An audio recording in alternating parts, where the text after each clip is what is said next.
Hey guys, I'm assuming that as you clicked on this video, you were able to pick up on the sarcasm because you do not have to be positive 24/7. You don't have to be just happy and positive and, everything is just sunshine and rainbows and everything is great. Life is beautiful and everyone around me is my friend. Kumbaya around the campfire. That is not reality. And furthermore, your negative emotions are just as important as your positive emotions. They all work hand in hand. Your happiness is important. Your laughter is important. Your anger is important. Your depression is important. Your anxiety is important. They're all important emotions. And there's a reason why they are called emotions. Because what does emotion actually stand for? Energy in motion. But in our society, we are so used to feeling like we just have to be happy for other people all the time. We have to just, we have to be just good vibes, and everything is great on our end, and life is just amazing. I woke up today. I was able to put food in my stomach. I have a roof over my head. It could be worse. All the gaslighting nonsense that we say to ourselves in order to seem like we're doing great on the outside so that other people, don't have to pick up on the negative emotion that you might be feeling, right? That is just complete uh, disregard for your own emotions. Because when you're repressing your emotions for the sake of other people's um, for the sake of other people's experience with you, what you're doing is you are that is just pure self neglect. And I think that it's important to display your emotions. I'm not saying that if you're angry that you have to just go out and go on this angry murderous rampage and start getting violent with other people, or trying to cause problems with other people. I'm not saying that at all. Remember, there's balance to everything that we do. As much as you need to balance your positive emotions, you have to balance your negative emotions, because even though they are important, if you let them get so out of control that you can't contain them, then uh, then all you're really doing is putting yourself you're putting yourself at risk, and you're putting other people at risk as well. But the reason why I think it's so important for you to display any negative emotion that you might have is not just for yourself. It's not just so that you can be genuine and honest with yourself, but so that you can do the same for other people. And I know that might be a really hard mentality to adopt, because we live in a society where everybody feels like they have to repress. And so you might feel very uncomfortable having a bad day around other people, because you feel like you're a burden on them, or you don't want anybody to judge you or to put you down or to criticize you. um I know that's definitely a risk a lot of people are not willing to take, because I mean, who doesn't want anybody to like them? who doesn't want anybody to who wants anybody to judge them? And so, you know, people just do not want to, they don't want to touch that with the 10-foot pole. And so, you know, people just walk around with these repressed emotions that are just waiting to get out, and most people are miserable. Most people are completely unaware of their emotions and who they are. And it only takes one person to just wear, I mean, I hate to say it, but wear your emotions on your sleeve. It takes one person to do that. And the more that people see that, the more that it makes it okay for them to feel their emotions. It only takes one person. Me personally, I've always been a very, very sensitive individual, and not in a bad way. I've just always worn, you know, I've just always worn my heart on my sleeves.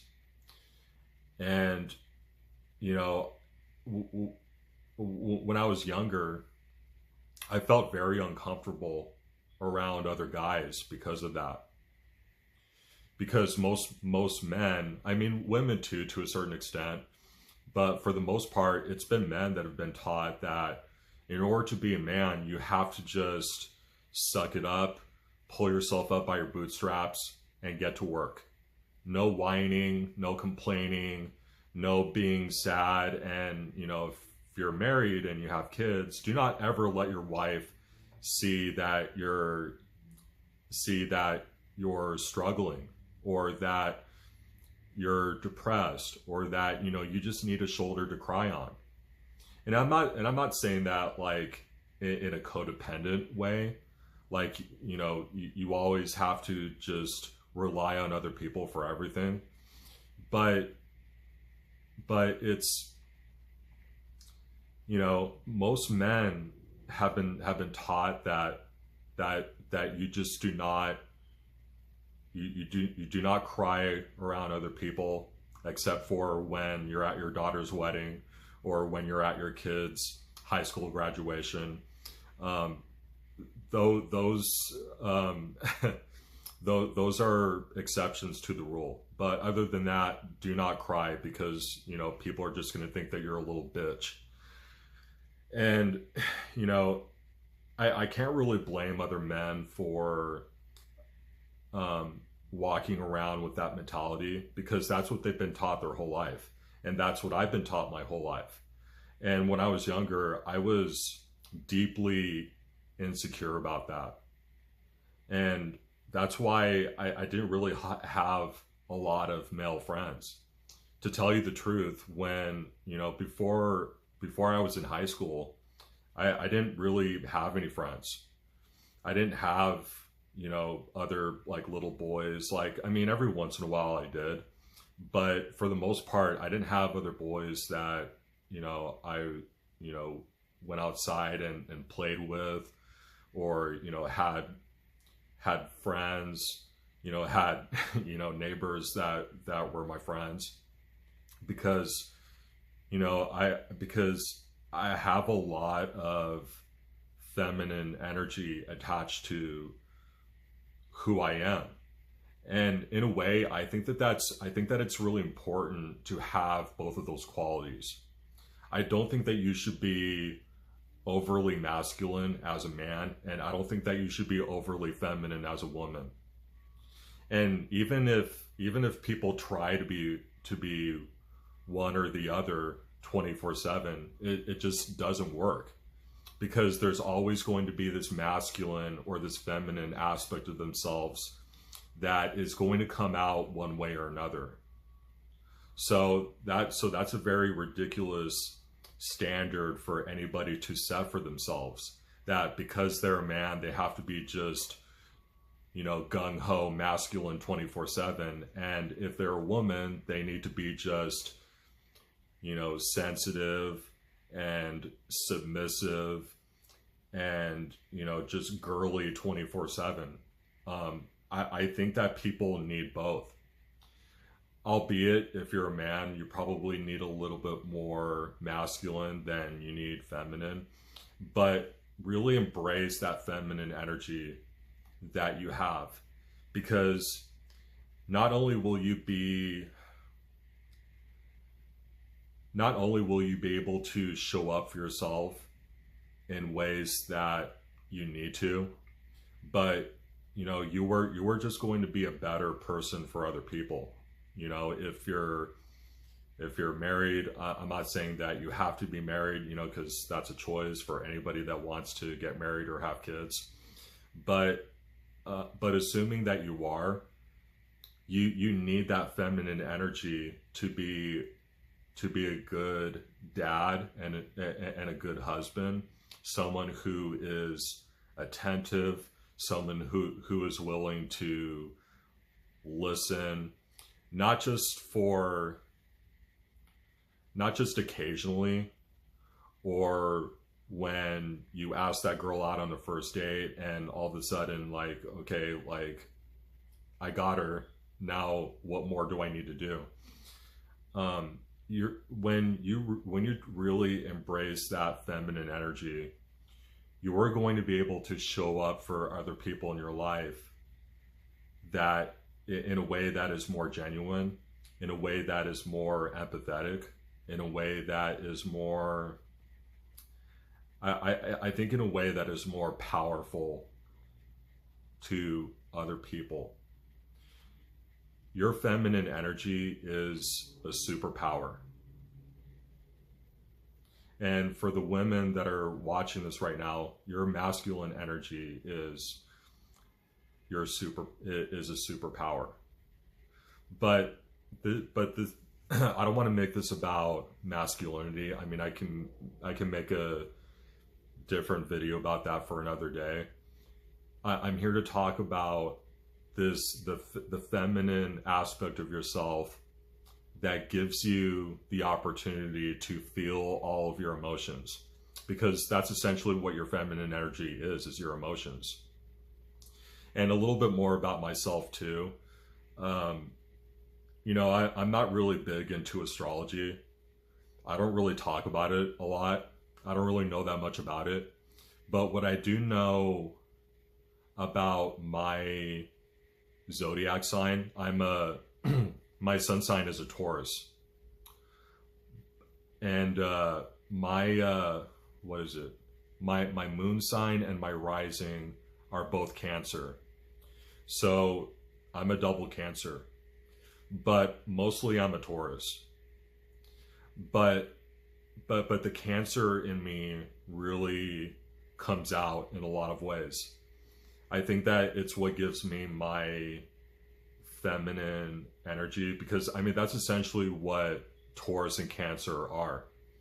Taurus is more of a masculine energy and Cancer is more of a feminine energy. And I'm a double Cancer, and I believe that's what makes me the sensitive man that I am, and have always have been, and I'm not ashamed to say that. I've been that way my whole life, and up until this point, I've been really embarrassed about that, and I've been really ashamed and have tried to repress any negative emotion that I might have, because I'm afraid that it'll make other people upset, or other people in my life are just not going to want anything more to do with me.